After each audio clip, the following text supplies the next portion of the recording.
안녕하세요, 이상모터스의 양용준입니다. SM5 플래티넘입니다. 이 차는 13년 1월 PE 등급, 가장 기본이죠. 주행거리 16만 킬로, 연식과 그 등급과 주행거리와 사고도 있어요. 가격은 저렴합니다. 근데 이렇게 저렴한 차량을 좀 설명을 또 해드리는 게 좋아요. 이렇게 저가형 차량을 구입하시는 분들도 가끔 이렇게 문의가 많이 오시고, 제가 그 주행거리 짧고 무사고 차량 위주로 소개를 해드리는 이유는 가장 좀 자신있게 추천해드릴 만한 차량이니까 그렇게 또 되더라고요. 그래서 이번에 좀 잘 됐다 싶었어요. 이제 제 그 매형 친구분의 차량인데 사고도 있고 주행거리도 많고, 그러니까 사고 그 판별법에 대해서 좀 영상으로 좀 올려달라는 분들도 좀 요청이 있었거든요. 딱 이 차가 또 적합하겠더라고요. 그래서 한번 소개를 해드려 보고요. 제가 매입했을 때 영상과 성능 점검 기록부 영상을 먼저 보고 오실게요.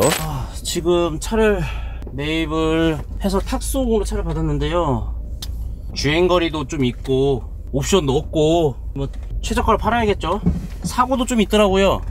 제가 어제 성남에 가서 차를 현장에서 봤는데 사고도 좀 있고, 그래서 아마 최저가를 팔아야 될 것 같아요. 그 옵션이 이제 PE 등급입니다. PE 등급이어서 그 옵션이 없으니까 좀 많이 아쉬운 부분들이 있는데, PE 기본형의 이제 열선 시트랑 이런 스마트 키, 뭐 열선 시트와 이 스마트 키, 뭐 자동 접이식 로 그런 기본적인 건 있어요. 근데 내비 매립도 안 돼 있어서 이거는 이 내비게이션이 작동되는 건 제가 확인했거든요. 그러니까는 매립이 가능하면 내비 매립을 해서 후방 카메라 연결해 가지고 판매하면 좀 더 좋을 것 같아요. 매주인 분들한테, 고객님들한테 좀 효과적으로 좀 눈에 보이는 게 좋겠죠. 그래서 매립을 한번 의뢰를 할까 지금 고민을 하고 있습니다. 이제 뭐 주행거리도 있고 연식이 있기 때문에 성능장에서 뭐 어디 뭐 누수가 있다 누유가 있다 그런 얘기만 나오지 않으면 바로 이제 상품화 할 건데, 안 나오길 빌어야죠 뭐.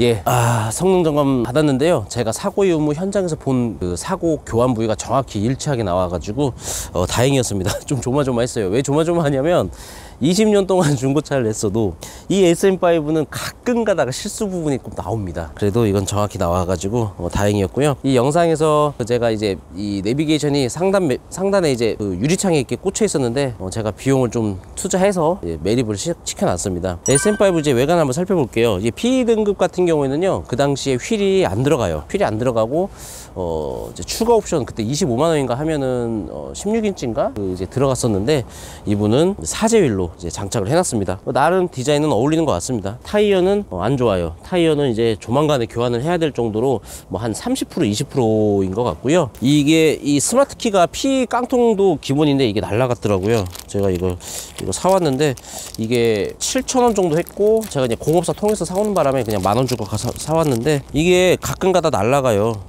날라가서 꽂으면 됩니다. 이거 꽂으면 되는데 이게 좀 이제 오래되고 그러면 이게 좀 날아갑니다. 근데 이게 지금 잘 이빨이 맞지가 않네요.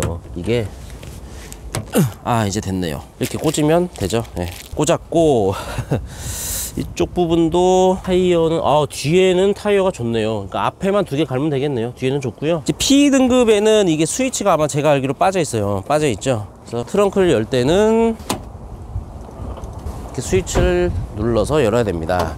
내비게이션 제가 매립했기 때문에 후방 카메라 이쪽에 매립했고요. 여기 다 있네요. 이게 매립했던 것들 이게 다 넣어놨고, 트렁크 공간은 뭐 중형차 트렁크 공간이에요 그냥. 그리고 바닥면 보시면 저기 이 연장하고 타이어 키트 다 있습니다. 그리고 후방 감지기도 빠져 있어요. 이 차는 빠져 있죠? 없죠? 가장 기본형이기 때문에 빠져 있습니다. 그래서 후방 카메라 있으니까 그걸로 보고 하시면 되고, 주차하실 때. 뒤에도 타이어 좋아요. 타이어 좋고, 그리고 면은 전체적인 면은 깨끗하죠. 앞 타이어는 2짝은 이제 교환을 할 시기가 온 것 같습니다. 자, 이게 외관이 주행거리하고 연식 대비해서 좀 깨끗한 편으로 보이죠. 이 이제 저한테는 이제 형님이죠. 매형의 친구니까 형님이 사고가 났는데 전체 올 도색을 한번 했다고 합니다. 여기저기 흠도 생기고 그래가지고. 근데 이번에 그 형님의 누나가 차를 바꾸면서 본인 차를 이 형님한테 준다고 해서 이 차를 판매하신 거예요. 그러니까 폐차할 때까지 타려고 했는데, 그래서 정비도 여기저기 했는데 좀 아깝다고는 하시더라고요. 일단 제가 시동을 걸고 엔진룸을 한번 보여드려 볼게요.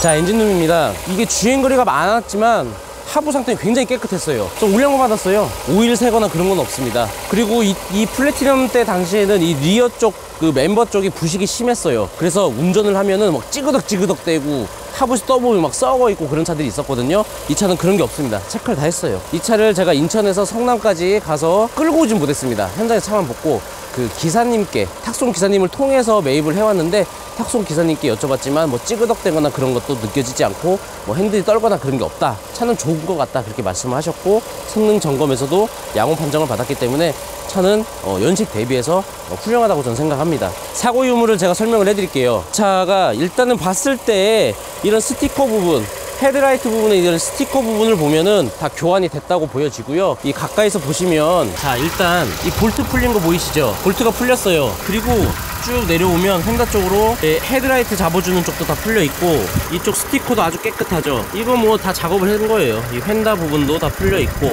그러면 이 본네트가 정말 갈렸는지 체크를 정확히 또 해야 됩니다. 자, 이쪽 조수면도 이 볼트 자체도 풀린 게 아주 눈에 확연하게 보입니다. 그리고 이쪽 면도 쭉 내려오면, 자, 풀렸죠. 그러면 얘는 브리드 흐림 안 하는 본네트하고 양 휀더와 이 라제트 서포트까지 다 교환된 3박자, 그렇게 봅니다. 그러면 이 안쪽까지 사고가 있는지 봐야 되는데, 이 안쪽은 제가 엄청 꼼꼼하게 봤지만 교환된 부위가 보이지가 않았고요. 판금된 부위도 보이지가 않아가지고 3박자로 제가 판단을 했고, 성능 점검사무에서도 3박자로 나왔습니다. 자, 그리고 이 SM5 플래티넘도 미션이 CVT 미션이죠. 그래서 시운전을 정말 꼼꼼히 해봐야 돼요. 시운전하면서 RPM이 너무 많이 올라가지 않는지, 그리고 가속 페달을 밟았을 때 막 쇠갈리는 소리나 이상한 소리가 나지 않는지, 그런 걸 좀 느껴보셔야 됩니다. 미션에 대한 뭐 베어링이 뭐 돌아가는지, 그 점을 꼭 체크하시면서 CVT 미션에 문제가 있는지 확인을 하고 구입을 하셔야 되고, 아까 말씀드린 그 리어 멤버 쪽, 그래서 차를 리프트도 띄워봐야 돼요. 그쪽에 문제가 없는지 꼭 체크를 하시면서 구입을 해야 됩니다. 그리고 교환된 부위가요, 이 삼성차가 문 교환 부위를 또 딜러분들도 많이 실수를 해요. 체크하기가 굉장히 어렵습니다. 왜 그러냐면 삼성하고 현대 차량 같은 경우는 이 실리콘을 먼저 체크를 하는데 똑같아요, 삼성차는. 그래서 체크하는 부위가 바로 이 안쪽 부위입니다. 이 안쪽 요 부위인데요, 이 부위가 살짝 흐립니다. 검정색인데 갑자기 약간 회색으로 변해요. 그러면 그건 제 짝이고요. 얘는 전체가 시커멉니다. 뭐하니? 칠이 다 들어간 거니까. 그 다음으로 봐야 될 게 이 필러 부분들이죠. 문짝이 교환되고 나면. 근데 이 필러 부분은 앞에 뒤에 다 봤을 때 멀쩡했어요. 그래서 이 문 두 개가 교환이다, 그렇게 확인했습니다. 그러니까 올도장까지 했던 차량이 있기 때문에 제가 매입할 때 사고 유무 보는데 좀 많이 애를 먹긴 했어요. 보통 제가 차 한 대 매입할 때 뭐 한 시간이 외관 보는데 10분도 채 안 걸리는데 이 차는 한 20분은 걸린 것 같습니다. 자, 이렇게 한번 살펴보시고 등급별 차이점에 대해서도 설명을 한번 해드려야 되는데, 이 당시 차량이 PE, SE 플러스 LE, RE가 있었습니다. PE는 가장 기본형 이 차량입니다. 근데 휠이 없는데, 아니면 휠을 옵션으로 25만원 주고 추가한 차량들이 있는데, 이 차량은 이제 사저일이기 때문에 외관상으로 봤을 때는 P인지 S인지 좀 구분은 헷갈리죠. 실내를 봐야 됩니다. SE부터 프로토 에어컨이 들어가고요, SE 플러스부터 이제 전자파킹, 그러니까 사이드 브레이크가 전자식 버튼이라는 거죠. LE 등급부터는 뒷좌석에 열선 시트가 들어가고요, RE에는 18인치 휠, 이 휠이 18인치고, 그리고 메모리 시트가 적용이 됩니다. 이제 실내를 한번 설명해 드려 볼게요. 자, 실내입니다. 자, 일단 자동 접이식 밀러 스위치와 이 윈도우 스위치들이고요. 이쪽에 보시면 전동 시트가 빠져 있어요. 가장 기본형인 P이기 때문이죠. 열선 시트 적용이 되어 있고요. 시트는 가죽 시트 아니에요. 그냥 패브릭, 그냥 소재로 되어 있는 시트입니다. 자, 주행거리 보시면 16만 킬로고요. 16만 800킬로, 이제 16만 1000킬로 돼가네요. 그리고 버튼 키가 적용이 되어 있고요. 이 P 같은 경우에는 이 키를 꼭 이 속에다 넣어야만이 시동이 걸립니다. 그리고 블루투스 오디오, 그리고 사이드 브레이크가 손으로 올리는 거죠. SE 플러스부터 전자파킹으로 되어 있습니다. 내비게이션 제가 매립을 했고요. 후방 카메라 한번 보여드려 볼게요. 네, 이렇게 작동이 되죠. 블랙박스는 장착이 되어 있는데 뭐 몇 년도 건지도 모르겠고, 뭐 액정도 없고 해서 작동이 되는지 안 되는지 확인도 안 했어요, 사실. 자, 연식 대비, 주행거리 대비해서는 실내는 굉장히 양호합니다. 그죠? 대시보드도 깨끗하죠. 그리고 뭐 진동이나 그런 것도 느껴지지는 않고요. 전반적으로 저는 차 관리 상태는 사고 유무, 그러니까 교환된 부위는 좀 있지만 관리 상태는 좀 훌륭하다고 보여져요. 뒤로 한번 가볼게요. 뒷좌석입니다. 확실히 중형차의 이 넓이는 참 좋습니다. 넓어요. 자, 제가 이렇게 앉았는데도 이만큼이나 남아있고, 뒷좌석 송풍구도 있고, P인데도 옵션이 막 나쁘다고 느껴지진 않죠. 그냥 기본 딱 필요한 옵션은 다 있어요. 뭐 열선 시트도 없어요. 열선 시트도 없고, 그러니까 앞좌석은 열선 시트가 있습니다. 근데 뒷좌석만 열선 시트가 없고요. 뭐 뒷좌석에 이 시트 부분이랑 그런 거는 전반적으로 양호합니다. 천장 부분은 그래도 세월의 흔적은 살짝 있는 것 같죠? 약간 얼룩은 여기저기 좀 보이긴 해요. 여기도 보이네, 여기. 자, 실내는 이쯤 보시면 될 것 같습니다. 네, 플래티넘 실내를 다 설명해 드렸고요. 이 차량 가격 같은 경우에는 제가 이 영상 밑에 댓글로 작성을 해 놓을 거고요. 판매가 되면 삭제를 할 거니까 그 점은 좀 유의해서 보시면 좋을 것 같습니다. 예.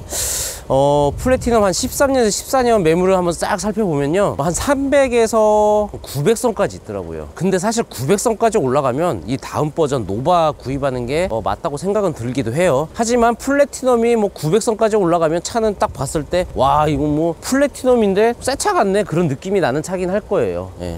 보통 플래티넘이 팔리는 가격은 뭐 한 500선대 600선대가 가장 많이 팔리는 것 같긴 합니다, 지금 현재. 이상 SM5 플래티넘을 설명을 해드렸고요. 이 차량이라든지 중고차라든지 뭐 궁금하신 점이 생기면 언제든 쪽지, 댓글, 전화, 카톡 주시면 제가 부친절하게 설명하지 않습니다. 꼭 친절하게 설명해 드리니까 편안하게 궁금한 거 있으면 물어보십시오. 또 좋은 차량 준비하고 찾아뵐게요. 감사합니다.